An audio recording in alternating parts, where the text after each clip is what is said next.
السلام علیکم ورحمۃ اللہ وبرکاتہ۔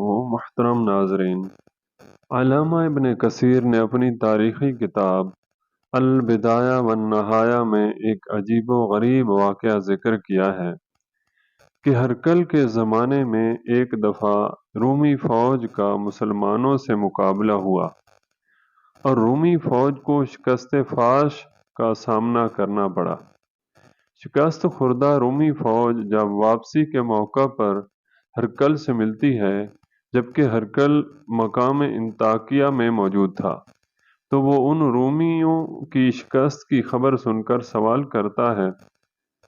سوال: مجھے اس قوم کے بارے میں بتاؤ جس کے ساتھ تمہارا مقابلہ ہوا ہے، کیا وہ تم ہی جیسے انسان نہیں تھے؟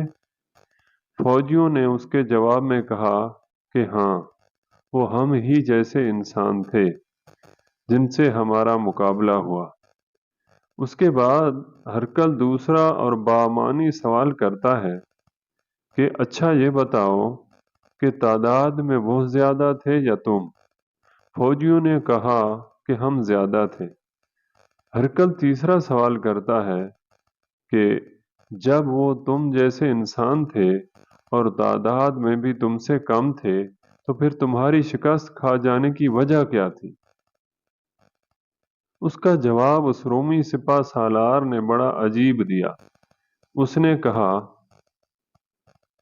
ان مسلمانوں کی فتح اس وجہ سے ہوئی کہ وہ راتوں میں کھڑے ہو کر نماز پڑھتے ہیں اور دن میں روزہ رکھتے ہیں، امر بالمعروف و نہی عن المنکر کرتے ہیں، عہد پورا کرتے ہیں اور آپس میں انصاف کرتے ہیں۔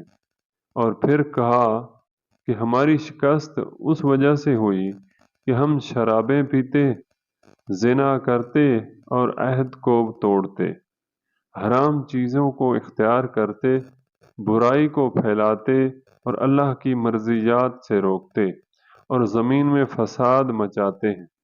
یہ سن کر رومی بادشاہ ہرقل نے کہا کہ تم نے سچ کہا۔